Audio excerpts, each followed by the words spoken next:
हरिर्नाम केवलं कलौ नस्तेव नस्तेव नस्तेव गतिरन्यथा। श्री श्री गुरवे नमः। प्रेम भक्ति प्रदातारं आनंदानंद वर्धनम स्वर्णमयी सुतं वंदे जोगमाया मनोहरम विजय वल्लभां देवीं विजयानंद वर्धिनीं सदानंदमयीं सद्धिं जोगमायां नमाम्यहम्। गुरुर्ब्रह्मा गुरुर्विष्णु गुरुर्देव महेश्वर गुरुरेव परं ब्रह्म तस्मै श्री गुरवे नमः। गुरु शिष्य संवाद ग्रंथ होते पाठ। आज आमरा ग्रंथटिर 49 प्रसंग शक्ति संचार आस्वादन करब। शिष्य गुरुदेव के जिज्ञासा करछेन, कुंडलिनी जाग्रत और शक्ति संचार काहाके बोले? गुरुदेव उत्तर दितेछेन, प्रत्येक मानवेर अभ्यन्तरे बहुविध शक्ति बा क्षमता आछे। विद्या शिक्षा करिबार शक्ति, संगीत शिक्षा करिबार शक्ति, चित्र करिबार शक्ति, এই प्रकार अनेक शक्ति मानवेर मध्य अंतर्निहित आछे। उपयुक्त शिक्षा, उपयुक्त उपदेश, उपयुक्त चर्चा, उपयुक्त अनुशीलन द्वारा সেই সকল শক্তি বিকাশ প্রাপ্ত হয়। উপযুক্ত উপদেষ্টা ব্যতীত, উপযুক্ত গুরু ব্যতীত মানুষ নিজের চেষ্টায় তাহার সম্যক উন্নতি সম্পূর্ণ বিকাশ করিতে পারে না। অন্যান্য শক্তির ন্যায় মানুষের মধ্যে ধর্ম লাভ করিবারও একটি শক্তি আছে। সেই শক্তি দ্বারা মানুষ ধর্মজীবন লাভ করিতে পারে। যে শক্তি দ্বারা মানুষ ধর্মজীবন লাভ করিতে সমর্থ হয় সেই শক্তিকে কুণ্ডলিনী শক্তি বলে। প্রত্যেক মানুষের মধ্যে এই কুণ্ডলিনী শক্তি বর্তমান আছে, কিন্তু নিদ্রিত অবস্থায় আছে, অচেতন অবস্থায় আছে। কুণ্ডলিনী নিদ্রিত থাকিলে, অচেতন থাকিলে মানব ধর্মলাভ করিতে সমর্থ হয় না। সুতরাং ধর্মলাভ করিতে হইলে কুণ্ডলিনী শক্তিকে জাগ্রত করা, চৈতন্যযুক্ত করা আবশ্যক। সদ্গুরু সেই কুণ্ডলিনী শক্তিকে জাগ্রত করিয়া দেন, চৈতন্যযুক্ত করিয়া দেন। সদ্গুরুর কুণ্ডলিনী জাগ্রত করিয়া দিবার ক্ষমতা আছে। অগ্নি সর্বত্রই আছে। প্রত্যেক বস্তুর মধ্যেই অগ্নি অন্তর্নিহিতভাবে বিদ্যমান রহিয়াছে, কিন্তু প্রকাশ পাইতেছে না, প্রজ্বলিত হইতেছে না। কোন রূপে প্রজ্বলিত করিতে পারিলে তাহার প্রকাশ হয়, তাহার কার্য দেখিতে পাওয়া যায়। পদার্থ নিহিত অগ্নিকে প্রকাশ করিতে, প্রজ্বলিত করিতে হইলে অন্য প্রজ্বলিত অগ্নির সাহায্যের প্রয়োজন। প্রজ্বলিত অগ্নি দ্বারা বস্তুর অন্তর্নিহিত অগ্নি যেমন প্রজ্বলিত করিতে পারা যায়, গুরু সেই প্রকার নিজ শক্তি দ্বারা শিষ্যের অভ্যন্তরস্থ নিদ্রিত অচৈতন্য শক্তিকে জাগ্রত ও চৈতন্যযুক্ত করিতে পারেন। এইরূপ জাগ্রত করাকে, চৈতন্যযুক্ত করাকে শক্তি সঞ্চার বা মন্ত্র চৈতন্য বলে। পাশ্চাত্য মেসমেরিজম এর কথা বোধহয় শুনিয়া থাকিবে। মেসমেরিজম দ্বারা একজন আরেকজনের মধ্যে তাহার শক্তি সংক্রামিত করিতে পারেন। ইহা এক প্রকার শক্তি সঞ্চার। একজনের পুত্র বিয়োগ হইয়াছে, সে পুত্র শোকে কাতর হইয়া খেদ করিতেছে, রোদন করিতেছে।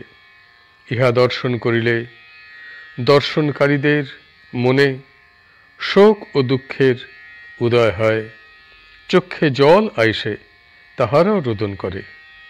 এ প্রকার হয় কেন? পুত্র শোকাতুর লোকের শোক এবং শোকজনিত ক্লেশ ও যাতনা দর্শনকারী বর্গের মধ্যে সঞ্চারিত হইয়া তাহাদিগকেও পুত্র শোকাতুরের সহিত কতক পরিমাণে সমান অবস্থাপন্ন করে। পুত্র শোকাতুরের অভ্যন্তরস্থ শোক ও দুঃখ দর্শনকারীদিগের অন্তরে উদিত হইয়া পুত্র শোকাতুর ব্যক্তির শোকানুভূতি তাহাদিগের হৃদয়ে সঞ্চারিত হয়। এই প্রকার একজনের সুখ দুঃখ, ধর্মাধর্ম, সাধুতা অসাধুতা, সান্নিধ্য বশত সহবাস নিবন্ধন আর একজনের মধ্যে সঞ্চারিত হয়, আর একজনের মধ্যে সংক্রামিত হইয়া কার্য করে। ইহাও এক প্রকার শক্তি সঞ্চার, তবে ইহার ফল সাময়িক, অস্থায়ী। স্বভাবের নিয়মে এই প্রকার শক্তি সঞ্চারের ব্যাপার জগতে নিয়তই ঘটিতেছে। লোক সৎ সঙ্গ প্রভাবে সৎ হয়, অসৎ সঙ্গ প্রভাবে অসৎ হয়। ইহাও এক প্রকার শক্তি সঞ্চার কার্য। অন্যের শোক দুঃখ, সাধুর সাধুতা, অসাধুর অসাধুতা যেমন অন্যের ভিতরে প্রবেশ করে সঞ্চারিত হয়, সেইরূপ সদ্গুরু শিষ্যের মধ্যে স্বীয় শক্তি প্রয়োগ করিয়া সঞ্চারিত করিয়া তাহার নিদ্রিত অচৈতন্য শক্তিকে চিরদিনের জন্য জাগরিত চৈতন্যযুক্ত করেন। সংসারে সাধারণভাবে যে সকল শক্তি সঞ্চারের কার্য সদা সর্বদা ঘটিতেছে, তাহার কার্য সাময়িক, অল্পকাল স্থায়ী। কিন্তু সদ্গুরু যে তাহার শক্তি শিষ্যের মধ্যে সঞ্চার করিয়া শিষ্যের শক্তিকে জাগাইয়া দেন, চেতন করিয়া দেন, তাহার কার্য নিত্যকাল স্থায়ী। সদ্গুরু যখন শিষ্যকে মন্ত্র প্রদান করেন, তখন সেই মন্ত্রের সহিত তাহার শক্তি শিষ্যের ভিতরে প্রয়োগ করেন, সঞ্চার করেন। সেই জন্যে সদ্গুরু প্রদত্ত মন্ত্র শক্তিযুক্ত, চৈতন্যযুক্ত হয়। এই শক্তি সঞ্চার ব্যাপার কি, তাহা না হইলে বোঝা যায় না। যেমন কোন লোকের মধ্যে তড়িতের শক্তি সঞ্চার করিলে সেই ব্যক্তি তাহার শরীরের মধ্যে তড়িতের ক্রিয়া অনুভব করে, কিন্তু অপরকে বুঝাইয়া দিতে পারে না। সেই প্রকার যাহার ভিতর শক্তি সঞ্চার হয় নাই, তাহাকে কেহ কখনো সম্পূর্ণরূপে শক্তি সঞ্চার ব্যাপার বুঝাইয়া দিতে পারে না। কিন্তু যাহার ভিতরে শক্তি সঞ্চার হয়, সে তাহা সম্পূর্ণরূপে অনুভব করিতে পারে। অনুভব ক্রিয়াটি কেহ কাহাকে বুঝাইয়া দিতে পারে না। ধর্ম সাধনের আরম্ভেই গুরুর কৃপা দৃষ্টিতে আত্মা মোহ নিদ্রা হইতে জাগরিত হইয়া স্বীয় গৃহ দেহকে শুদ্ধ করিবার জন্য গুরুদত্ত মহাশক্তি শরীরে প্রয়োগ করেন। তাহাতে শরীরে এক অপূর্ব তড়িৎ শক্তি প্রবাহিত হইতে থাকে। মেরুদণ্ড তাহার পথ, মস্তিষ্ক গম্যস্থান, ইড়া পিঙ্গলা সুষুম্না এই স্নায়ুত্রয় এই তড়িৎ শক্তি চালনের রজ্জু। এই তড়িৎ যতই শরীরে চালিত হয়, ততই শরীর শুদ্ধ হয়। আশাবতীর উপাখ্যান হইতে। এইখানে এই গ্রন্থটির ঊনবিংশ প্রসঙ্গ শক্তি সঞ্চার সম্পূর্ণ হইল। এখন আমরা গ্রন্থটির পরবর্তী প্রসঙ্গ অর্থাৎ ২০তম প্রসঙ্গ বিদ্যা ও অবিদ্যা শক্তি আস্বাদন করব। শিষ্য পুনরায় গুরুদেবকে জিজ্ঞাসা করিতেছেন, শাস্ত্রে অবিদ্যা শক্তি ও বিদ্যা শক্তির কথা আছে, তাহা কি? গুরুদেব উত্তর দিতেছেন, অবিদ্যা ও বিদ্যা শক্তি, যাহার নামান্তর অজ্ঞান ও জ্ঞান শক্তি, অপরা ও পরা শক্তি, মায়া ও যোগ মায়া শক্তি, ইহা ব্রহ্মেরই শক্তি। একই ভগবৎ শক্তি, কার্যভেদে নাম ভেদ হইয়াছে। যে শক্তি দ্বারা মানব ভগবান হইতে বহির্মুখ হইয়া সংসারে আবদ্ধ হয়, কর্মে আবদ্ধ হয়, বাসনায় আবদ্ধ হয়, তাহাকে মায়া, অবিদ্যা, অজ্ঞান অথবা অপরা শক্তি বলে। আর যে শক্তি দ্বারা মানুষ অন্তর্মুখী হইয়া ভগবানমুখী হইয়া ধর্মের দিকে, ভগবানের দিকে গমন করে এবং সংসার হইতে, বাসনা হইতে, কর্ম হইতে মুক্ত হয়। সেই শক্তিকে বিদ্যা, জ্ঞান, পরা অথবা যোগ ও মায়া শক্তি বলে। একই শক্তি, তাহার কার্য দুই প্রকার। সংসারে বদ্ধ, বাসনার অধীন যে শক্তি করে, বাসনা হইতে মুক্ত, সংস্কার হইতে উদ্ধার সেই শক্তিই করে। কার্য ভিন্ন হওয়াতে একই শক্তির দুই নামকরণ করা হইয়াছে। জড় জগতেও কেন্দ্রের অভিমুখী এবং কেন্দ্র বহির্মুখী শক্তি আছে। সূর্য, চন্দ্র, পৃথিবী, গ্রহ, নক্ষত্রগণ যে আকাশ পথে নিয়মিত ও সুশৃঙ্খলভাবে পরিভ্রমণ করিতেছে, অন্তর্মুখী ও বহির্মুখী শক্তি তাহার কারণ। সৌরজগতের গতিবিধি এই অন্তর্মুখী ও বহির্মুখী শক্তি দ্বারাই সম্পন্ন হইতেছে। আধুনিক বিজ্ঞান শাস্ত্র বলেন যে জগতে একটি মাত্র শক্তি বিদ্যমান। সে এক শক্তি বিভিন্ন স্থানে, বিভিন্ন অবস্থায়, বিভিন্ন প্রকার কার্য করিতেছে। এখানে গ্রন্থটির 20তম অর্থাৎ 20তম প্রসঙ্গ বিদ্যা ও অবিদ্যা শক্তি সম্পূর্ণ হইল এবং সেই সঙ্গে আজকের পাঠ সমাপ্ত হইল। হরি বল, হরি বল, হরি বল। জয় গুরুদেব, জয় গুরুদেব, জয় গুরুদেব। হরের নাম হরের নামৈব কেবলম, কলৌ নস্তেব নস্তেব নস্তেব গতিরন্যথা। শ্রী শ্রী গুরবে নমঃ। প্রেম ভক্তি প্রদাতারং আনন্দানন্দবর্ধনম স্বর্ণময়ী সুতং বন্দে যোগমায়া মনোহরম বিজয়বল্লভাং দেবীং বিজয়ানন্দবর্ধিনীং সদানন্দময়ীং সাধ্যিং যোগমায়াং নমাম্যহম। ওম সর্বে ভবন্তু সুখিনঃ, সর্বে সন্তু নিরাময়া, সর্বে ভদ্রাণি পশ্যন্তু, মা কশ্চিৎ দুঃখভাগ ভবেদ। ওম শান্তি শান্তি শান্তি। হরি ওম তৎসৎ। ভক্তিভাজন শ্রীমদ্ আচার্য বিজয়কৃষ্ণ গোস্বামী মহোদয়ের বক্তৃতা ও উপদেশ গ্রন্থ হতে পাঠ। ঢাকা পূর্ব বাংলা ব্রহ্ম মন্দির, রবিবার 13ই অগ্রহায়ণ 1293 সন। উদ্বোধন। পরমেশ্বরের উপাসনা সর্বস্থানেই প্রচলিত। যে স্থানে মনুষ্যের বাস, সেই স্থানেই তাহার পূজার নানা প্রকার আয়োজন। মনুষ্য মাত্রেই নানাভাবে সৃষ্টিকর্তার পূজা অর্চনা করিতেছে। নানা দেশে তাঁর পূজার নানা প্রকার প্রণালী দেখিতে পাই। আমরা বাহিরে কেবল তাহার পূজার প্রণালী ও মন্দির সকল দর্শন করিয়া থাকি। তিনি কোথায়? সমস্ত জগতের বিধাতা, পিতা মাতা পরমেশ্বর কোথায়? তাহাকে যদি না পাওয়া যাইত, তিনি যদি কেবল কল্পনা হইতেন, তাহা হইলে চিরকাল নানা দেশের লোক ব্যাকুল হইয়া ধর্মানুষ্ঠান সকল করিতে পারিত না।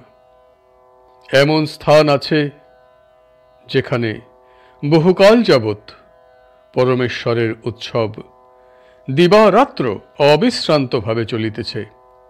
এক মুহূর্ত বিরাম নাই। পরমেশ্বর প্রত্যক্ষ দেবতা। তাহাকে কেহ কেহ প্রত্যক্ষ করেন। কোনো সময় এক এক ব্যক্তি প্রত্যক্ষ করিলে সহস্র লোকের আশা হয়। যদি এক ব্যক্তিও তাহাকে প্রত্যক্ষ করিয়াছি এ কথা বলিতে পারেন, তবে সহস্র সহস্র ব্যক্তির প্রাণে আশার সঞ্চার হয়। আমরা যে দেশের বিবরণ পাঠ করি, তথাই পরমেশ্বর তাঁর মহিমা প্রচার করিয়াছেন দেখিতে পাই। এ সকল কল্পনা নয়, বাস্তবিক পরমেশ্বরকে প্রত্যক্ষ করা যায়। চিরকাল যদি লোকে চক্ষু বুজিয়া অন্ধকার দেখিত, তবে এরূপ ব্যাকুলতার সঙ্গে চিরকাল কেহ তাহাকে ভজনা করিত না। পরমেশ্বর এই শব্দ তিনি নন, তিনি আছেন, সেই পরব্রহ্ম বর্তমান। সেই রূপ উপযুক্তভাবে প্রাণের ব্যাকুলতার সহিত তাহার কাছে গেলে আমরা তাহার সাক্ষাৎ পাই। তাহার উপাসনা প্রত্যক্ষ ব্যাপার।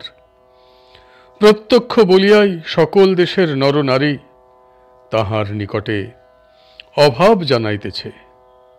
তিনি কথার কথা নন, সত্য সত্যই তাহাকে দেখা যায়। একবার সত্য সত্যই যদি তিনি এই ইহা বলিয়া তাহাকে সম্মুখে দেখিতে পায়, তবে হৃদয় উজ্জ্বল হইয়া যায়, ব্রহ্মাণ্ড জ্যোতির্ময় হয়, প্রাণ আনন্দে ভাসিতে থাকে। এই জন্যই ঋষিরা বলিয়া গিয়াছেন, আনন্দং ব্রহ্মণ বিদ্বান না বিভেতি কুতশ্চন। তিনি সাক্ষাৎ জ্বলন্ত জীবন্ত, তাহাকে দেখা যায়। এখানে কেবল কথা বলিতে আসি নাই, তাহাকে দেখিতে আসিয়াছি। আমরা ব্যাকুলভাবে তাহার উপাসনায় প্রবৃত্ত হই। তিনি আমাদের আশা পরিপূর্ণ করুন। উপদেশ 19। আমি একটি ঘটনা শুনিয়াছি, বোধহয় আরো অনেকে এই বিষয়ে অবগত আছেন। ঘটনাটি এই, একবার ইউরোপের কোনো একটি নগরে অনাবৃষ্টি উপস্থিত হইয়াছিল।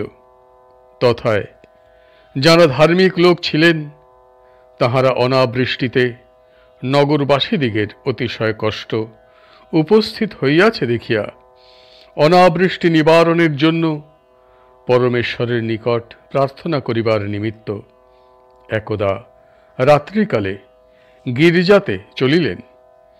তাহাদিগের সঙ্গে এক বালকও যাইতেছিল। সকলে চাহিয়া দেখিলেন, ওই বালকের স্কন্ধে এক ছাতা রহিয়াছে। তখন কেহ কেহ কুতূহলান্বিত হইয়া সেই বালককে জিজ্ঞাসা করিলেন, ওহে, কেহই ছাতা লইয়া যাইতেছে না, তুমি এই অনাবৃষ্টি সময়ে রাত্রিকালে বিনা প্রয়োজনে কেন ছাতা লইয়া যাইতেছ? বালক উত্তর করিল, কেন, আপনারা তো বৃষ্টির জন্য প্রার্থনা করিবেন, তাহাতে যে বৃষ্টি হইবে, আমি এখন ছাতা লইয়া না গেলে তখন বাড়ি যাওয়ার জন্য কোথায় ছাতা পাইব?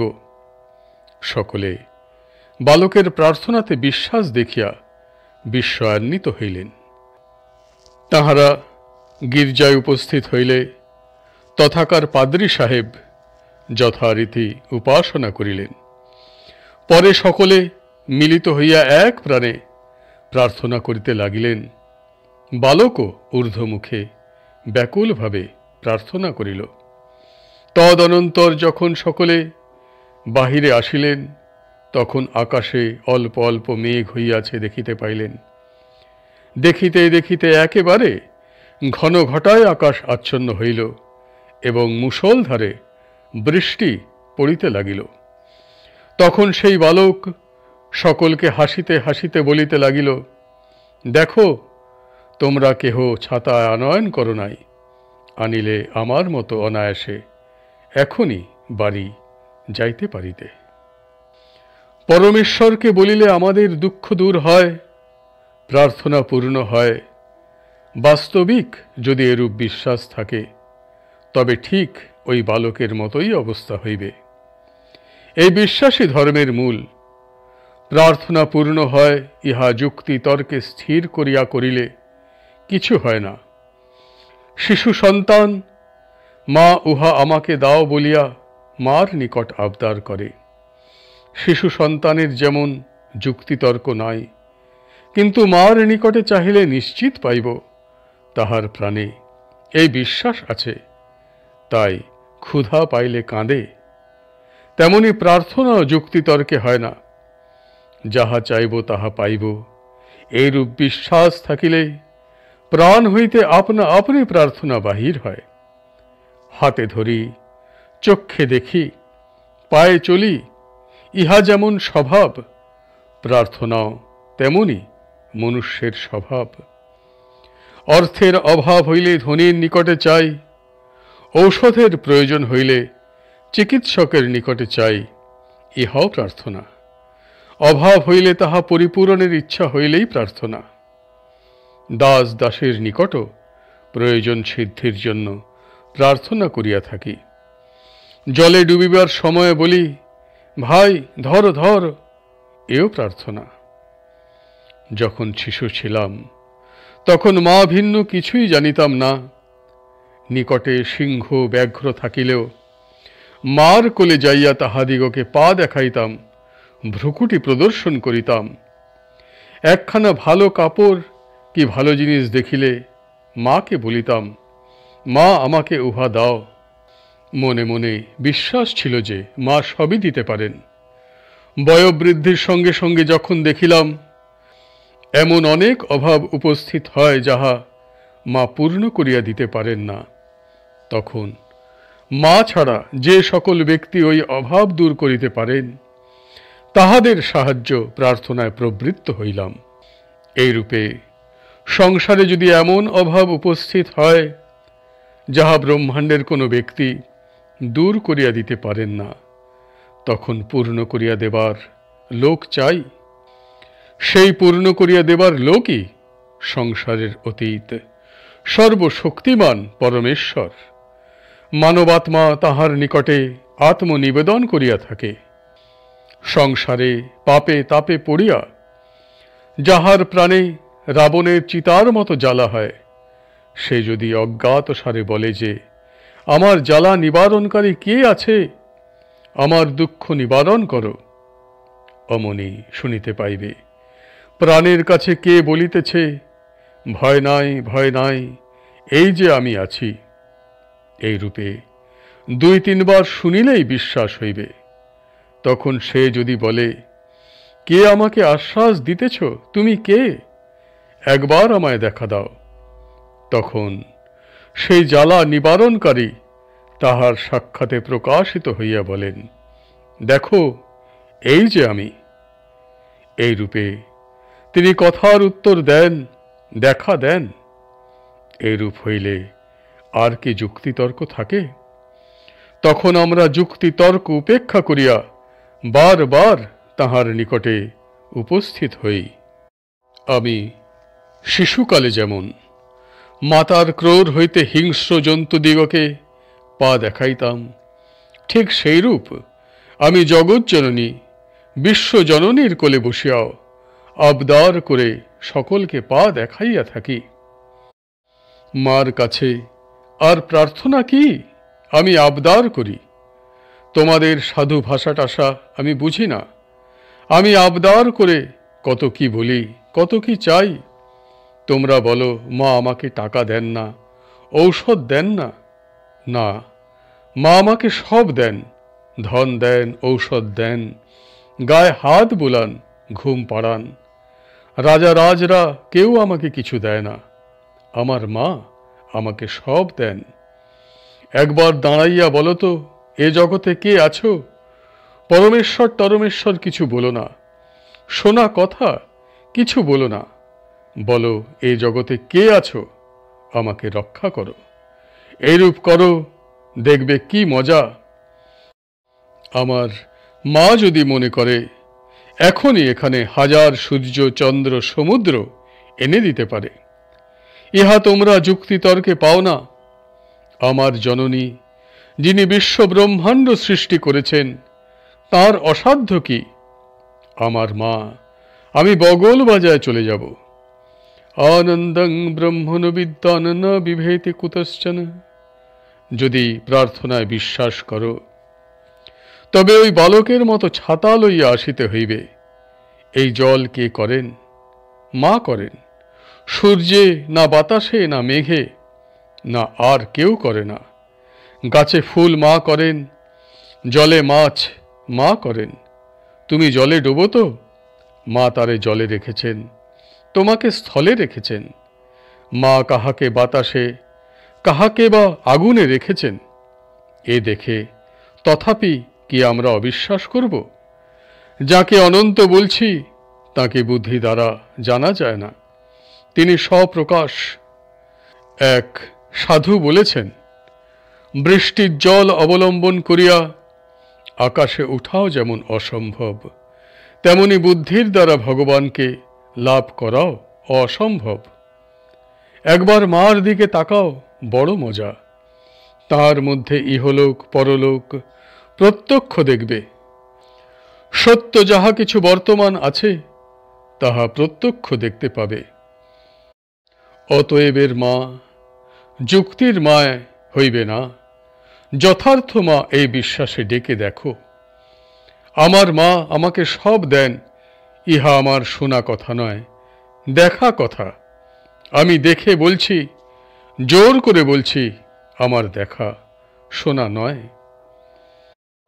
মার অনেক রাজা ছেলে আছে, আমি কাঙাল, কীট হইতে কীট, অধম হইতে অধম। আমার প্রাণে যখন তিনি আরাম দেন, তখন কারু ভয় নেই, সকলেরই আশা। আমার মতো কীটানুকীট যদি তাঁর আশীর্বাদ লাভ করে, তখন কারোর ভয় নেই। মা ভৈ মা ভৈ সকলে শুনতে পাবে। আমি ইহার প্রমাণ পাইয়াছি, আমার মা সত্য মা, সকলে পাবে। আমি এর নিদর্শন পাইয়াছি।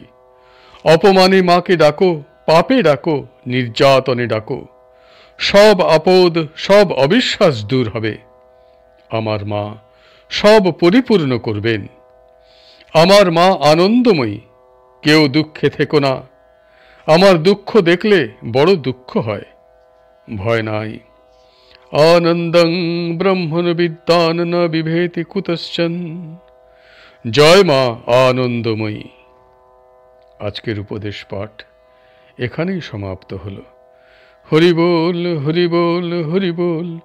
জয় গুরুদেব জয় গুরুদেব জয় গুরুদেব। হরির নাম হরির্নামৈব কেবলম, কলৌ নস্তেব নস্তেব নস্তেব গতিরন্যথা। শ্রী শ্রী গুরবে নমঃ। প্রেম ভক্তি প্রদাতারং আনন্দানন্দ বর্ধনম, স্বর্ণময়ী সুতং বন্দে যোগমায়া মনোহরম। বিজয় বল্লভাং দেবীং বিজয়ানন্দ বর্ধিনীম, সদানন্দময়ীং সাধ্যিং যোগমায়াং নমাম্যহম। ওং সর্বে ভবন্তু সুখিনঃ, সর্বে সন্তু নিরাময়া, সর্বে ভদ্রাণি পশ্যন্তু, মা কশ্চিৎ দুঃখভাগ্ ভবেৎ। ওম শান্তি শান্তি শান্তি। হরি ওম তৎসৎ। সার সংগ্রহ মাধুরীমা গ্রন্থ হতে পাঠ।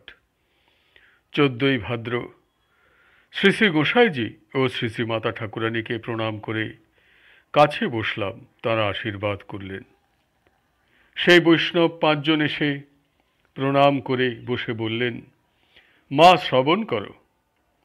প্রেমচ্ছেদরু জোহ গচ্ছতি, হরির্নায়ং ন চ প্রেম বা, স্তনস্তনমবৈতি নাপি মদনুজানতি নু দুর্বলঃ, अन्नु वेदन चन्न दुःखम अखिलं नो जीवनं वास्तवं, द्वित्रीण्येव दिनानि যৌবনমিদং হা হা বিদেহ কা গতিঃ।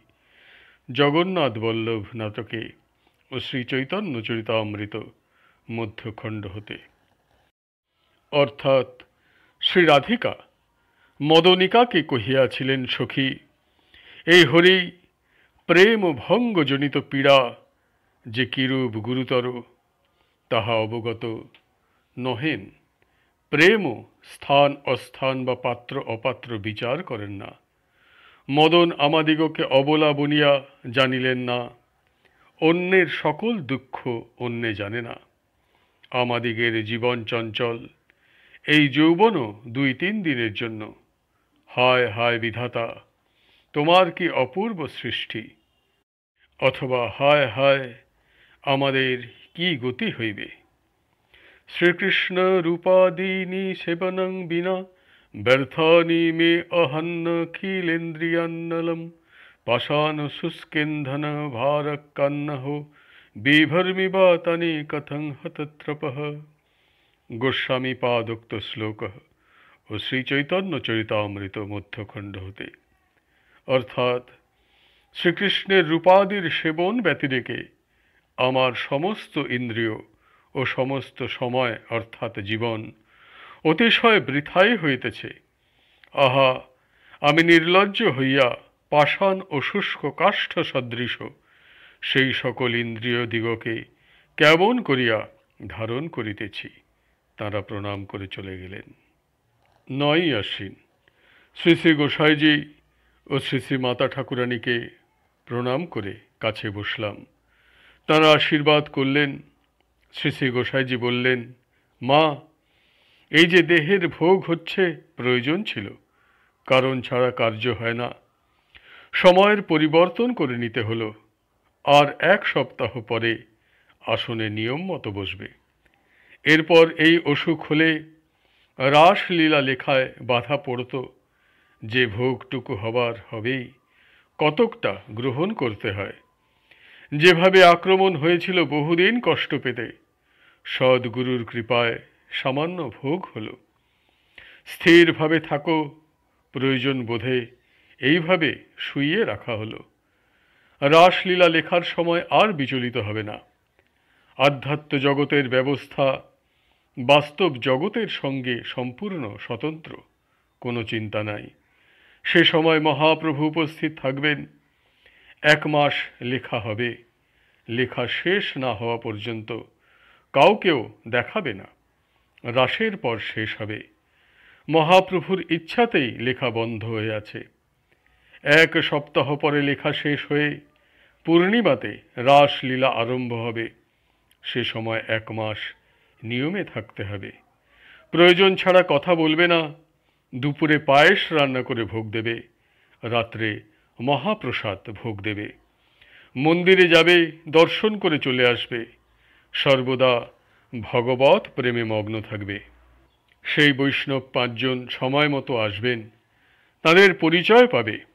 সুবিধা মতো আসনে বসলে সব কথা জানতে পারবে। 10ই আশ্বিন। শ্রী শ্রী গোসাইজি ও শ্রী শ্রী মাতা ঠাকুরানীকে প্রণাম করে কাছে বসলাম। তারা আশীর্বাদ করলেন। শ্রী শ্রী গোসাইজি বললেন, মা, অমুককে বলো তার আনা মহাপ্রসাদ পেয়ে পরম তৃপ্তি লাভ করেছি। কাল আমি তাকে প্রেরণা দিয়ে আনিয়েছিলাম। মহাপ্রসাদ ভোগ দেওয়ার বিশেষ প্রয়োজন ছিল। 3-4টি পরলোকগত আত্মার আমার ভোগ দেওয়াতে তাদের ক্ষুধা নিবৃত্তি হয়ে তৃপ্তি পেল। আমি বললাম, আপনাকে তো সমাধি মন্দিরে অর্থাৎ পুরী শ্রী শ্রী জ্যোতিয়া বাবার সমাধি আশ্রমে মহাপ্রসাদ ভোগ দেওয়া হয়। শ্রী শ্রী গোসাইজি তখন বললেন, ভোগ দেওয়ারও বিশেষত্ব আছে। ব্রজভাবই সর্বশ্রেষ্ঠ। এ ভাব বৈকুণ্ঠতে নাই, দ্বারকাতে নাই, মথুরাতে নাই। একমাত্র শ্রী বৃন্দাবনেই এর মাধুর্য। নিজ জন ভেবে অন্য স্থানে সেবা হয় না। তারা বিধি নিষেধ মেনে চলে। ব্রজভাবে সে সব ছাড়তে হয়। একবার করে আসনে বসো। বৈষ্ণব 5 জন 7 দিন পরে আসবেন। 11ই আশ্বিন। শ্রী শ্রী গোসাইজি ও শ্রী শ্রী মাতা ঠাকুরানীকে প্রণাম করে কাছে বসলাম। তারা আশীর্বাদ করলেন। শ্রী শ্রী গোসাইজি বললেন, মা, এই সংসারে মহামায়া তাঁর মায়াজাল বিস্তার করে জীবকে আবদ্ধ করে রেখেছেন। সদ্গুরুর কৃপা ছাড়া মায়া কাটানো কঠিন। দুস্তর ভবসাগর পারের একমাত্র কাণ্ডারি স্বয়ং ভগবান শ্রীকৃষ্ণ। চেয়ে দেখো। চেয়ে দেখি সীমাহীন বিশাল জলধি, পরপারে যাবার মাত্র একখানি নৌকা। কর্ণধার রূপে সদ্গুরু জীবকে পরপারে নিয়ে যাচ্ছেন। সংসারের মিথ্যা মায়ায় যারা বদ্ধ, তারা পারে যেতে পারছে না। সব দাঁড়িয়ে আছে। 2-1টি জীব পার হচ্ছে। তখন জলদ গম্ভীর স্বরে শ্রী শ্রী গোসাইজি বললেন, মা, মায়া থাকতে পরপারে যাওয়ার উপায় নাই।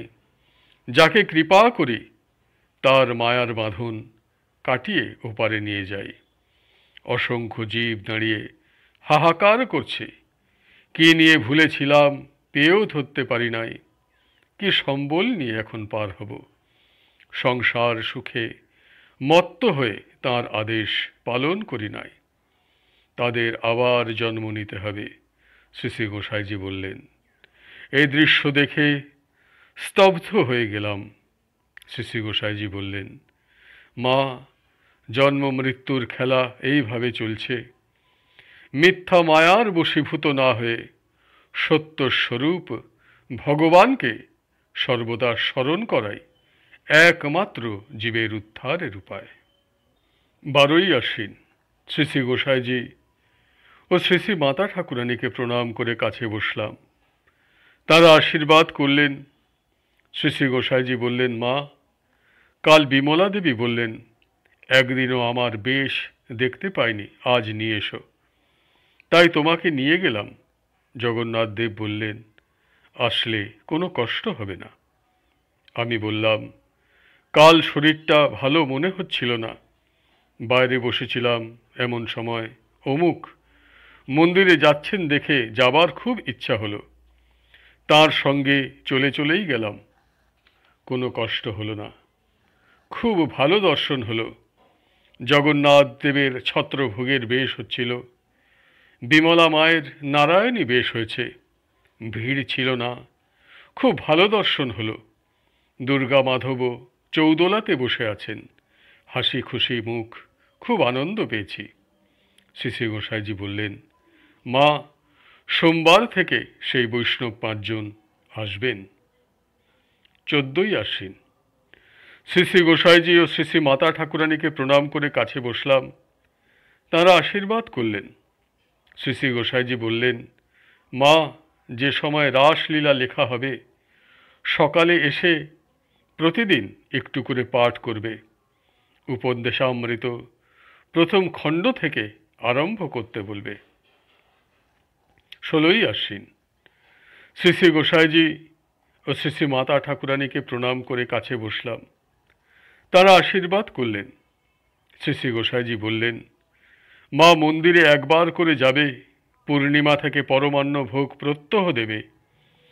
ইচ্ছা হলে অন্ন ছাড়া অন্য কিছু ভোগ দিতে পারো, একমাত্র পায়েসই দুপুরে ভোগ দেবে। পূর্ণিমার দিন থেকে মহাপ্রভুর দর্শন পাবে। আজকের পাঠ এখানেই শেষ হলো। হরি বল, হরি বল, হরি বল। জয় গুরুদেব, জয় গুরুদেব, জয় গুরুদেব।